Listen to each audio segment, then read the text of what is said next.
Underground चोर। बहुत समय पहले एक गांव में रघु मीना नाम के गरीब पति पत्नी रहते थे। एक बार मीना रघु से, ओ जी, कल पड़ोस घर की रवीना ने मुझे अपने बेटे की बर्थडे पर बुलाई थी तो मैं गई। वाह, उन्होंने बर्थडे कितना अच्छा मनाया। पता है, वो अपने पूरा बदन पे डायमंड नेकलेस पहनी हुई थी। नेकलेस की चमक से उसके चेहरे की रौनक बढ़ गई थी। अच्छी बात है रे, जब अपने बच्चे होंगे तब हम भी वैसे ही करेंगे। आप लोग कभी भी हम औरतों की परेशानियां समझते क्यों नहीं जी? वहाँ उस पार्टी में मुझे बहुत अपमान महसूस हुआ था। मेरे बदन पे एक भी गहना नहीं था। वो मुझे कैसे देख रहे थे पता है क्या? अब मैं तुम्हारे इस दुख भर कहानी को सुनकर अभी के अभी तुम्हें डायमंड नेकलेस खरीद कर नहीं दे सकता। हमें हमारे स्थिति के हिसाब से चलना चाहिए, तभी अच्छा रहेगा। चीची कहकर वहाँ से चली गई। अगले दिन सुबह टाउन प्लानिंग ऑफिसर आकर, क्यों रघु, प्लान के प्रकार अंडरग्राउंड के काम कैसे चल रहे हैं?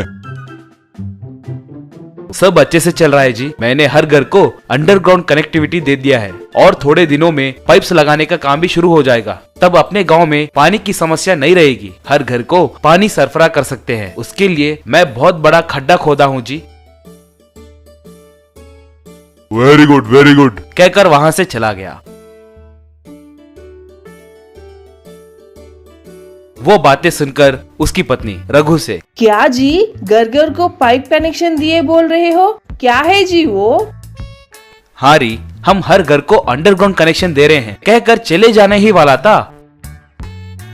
रुकिए जी, मैं भी आती हूँ, कहकर उसके साथ वो कंस्ट्रक्शन साइट के पास गई। वहां नीचे उतरने के लिए एक अंडरग्राउंड टनल था। उसमें रघु अपने पत्नी के साथ उतरा। अंडरग्राउंड वे यही है, यहीं से वाटर सप्लाई होती है, यूं कहने लगा।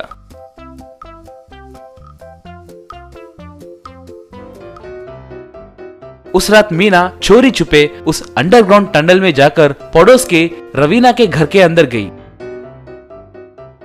उसके घर में रहे थोड़े सोने के गहने लेकर फिर अपने घर लौट आई। अगले दिन मीना तुरंत पड़ोस गांव में रहने वाले एक सोने के दुकान में जाकर वहां उस सोने को बेचकर रघु को पैसे दी। ये क्या री, इतने पैसे कहां से आए? ब्याज पे लाई जी, धीरे धीरे चुका दूंगी। अब कर्ज करके अय्याशी करने की क्या जरूरत है? ये सब अब क्यों चाहिए? इस उम्र में करने वाली काम अभी नहीं करेंगे तो और कब करेंगे? ठीक है री, अब तुम्हारे लिए सोना खरीदना है ना, बस उतना ही ना, चलो, कहकर सोना खरीदे। मीना एक और बार अंडरग्राउंड के अंदर जाकर दूसरे घर में सोना चुराई। ऐसे मीना जब भी जरूरत पड़ती थी तब अंडरग्राउंड के अंदर से जाकर सोने के गहने चुराकर घर लाती थी। एक बार रवीना और थोड़े लोग पुलिस स्टेशन के पास जाकर ऐसे से जो बीता वह सब बताए। ठीक है, आपने कंप्लेंट दिया है ना, मैं देख लूंगा, कहकर सबको भिजा दिया। ऐसे तब कांस्टेबल से, अपने गांव में या आसपास के गांव में कुछ दिनों से कोई सोने के गहने बेचे के नहीं, पता करके आओ, कहकर ऑर्डर दिया।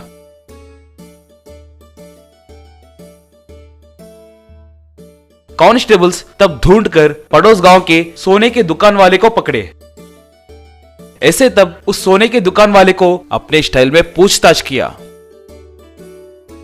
एसआई जी, वो इसी गांव में रहने वाली है, उसका नाम जरीना है बोल रही थी। कल सुबह एक और गहना बेचने मेरे दुकान को आएगी बोल रही थी। अगर आप चाहे तो कल सुबह उसे पकड़ सकते हैं।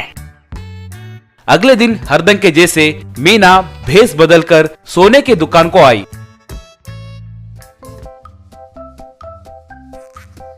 और गहने बेचने लगी। तभी एसआई अपने कांस्टेबल्स के साथ वहां पर आकर उसे पकड़ लिया और जेल में डाला। बात पता चल के पति रघु जेल में अपने पत्नी से मिलकर, तूने ऐसे क्यों किया री? अगर मैं आपके कहे जैसे ही अपने स्थिति के हिसाब जीने की सोची होती तो अब मैं ऐसे जेल में नहीं होती थी जी। मैं लालच से अंधी हो गई थी, मुझे माफ कीजिए, कहकर रोने लगी। एक दिन हाईकोर्ट जगदीश नाम के एक पब्लिक प्रोसिक्यूटर गवाह के खटकेरे में खड़े दोषी को दिखा के, मेलॉर्ड, इसका नाम कल्लू है, ये कोई मामूली थीफ नहीं है। मैं यही चाहता हूँ कि आप मेरे तर्क सुन के सही तरीके से जज करें। क्या इतना बड़ा थीफ है? पर इसने क्या गुनाह किया?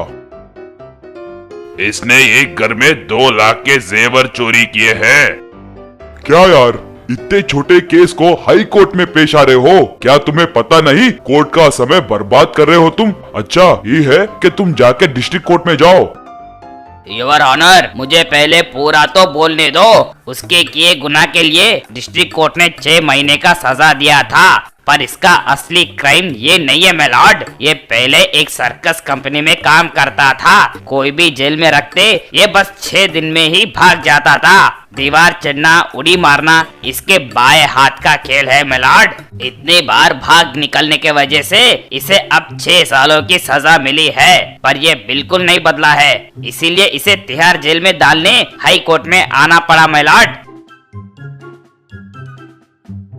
क्या यार, तुम्हें अकल नहीं है क्या? क्यों जेल से भागना है? 6 महीने की सजा को 6 साल क्यों कर दिए? तुम्हारा प्रॉब्लम क्या है? सर, सर्कस कंपनी में काम कर करके दीवार से कूदना बहुत आदत हो गया है सर। जेल के बड़े बड़े दीवारों को देखकर मुझे चैलेंजिंग जैसा लगता है सर, और मैं दीवार से कूद जाता हूँ सर। मैं नहीं रुक सकता सर, बस। तो ठीक है, तुम्हारे लिए तिहाड़ जेल ही सही है। ऐसा निर्णय लिया। उस कल्लू को तिहाड़ सेंट्रल जेल में डाल दिया गया। कल्लू उस जेल की दीवारों को देखकर जक्कू नाम के कैदी से, लगता है यहाँ बड़े बड़े दीवार है। हे भगवान, मैं अपनी सजा काट कर घर चले जाता हूँ, यही बेहतर होगा, ऐसा सोचा था। पर इस दीवार से कूदना मेरे लिए बहुत इजी है ब्रदर। इस बार अगर मैं यहाँ से फरार हुआ तो अंडमान जेल में डालते हैं क्या? देखते हैं। ये चैलेंज मुझे और ज्यादा अच्छा लग रहा है ब्रदर। जक्कू हंस हंस के वहाँ से निकल गया। वो क्यों हंसा कल्लू के बिल्कुल समझ में नहीं आया। उस जेल में बीन बॉय करके एक बुलडॉग था।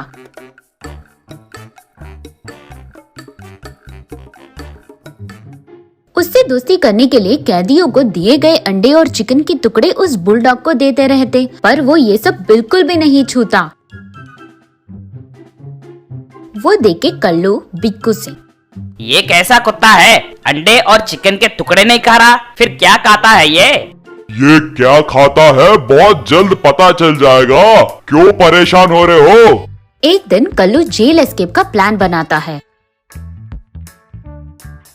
दीवार के फेंसिंग के पास जाकर करंट का मेन स्विच ऑफ कर देता है। कल्लू वो दीवार चढ़ने लगा। जेल के पुलिस उसे देखकर उसकी तरफ भागते हुए आए। ये पागल लोग आने से पहले मैं दीवार से बाहर चले जाऊंगा, ऐसा सोचा।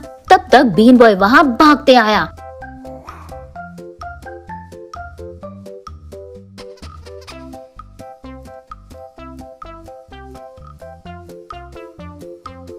अचानक बीन बॉय आके उसके पैर काट लेता है। हे भगवान, मैं तो मर गया, ऐसा बोल के नीचे गिर गया। फिर सेल में जक्कू कल्लू से, अब तुम्हें समझ आ गया ब्रदर कि भीम बॉय क्या खाता है? वो चिकन पीस नहीं खाता, वो बस कैदियों का मांस खाता है। अब यहाँ से निकलना मुश्किल है। भीम बॉय को 4 बच्चे और 8 पोते हैं। इस जेल में उनको हमारे लिए ट्रेनिंग दिया जाता है। अब तुम यहाँ खुशी से अपनी सजा काटो। तुम्हारा सर्कस यहाँ काम नहीं आने वाला है ब्रदर। कल्लू तब आराम से सो गया।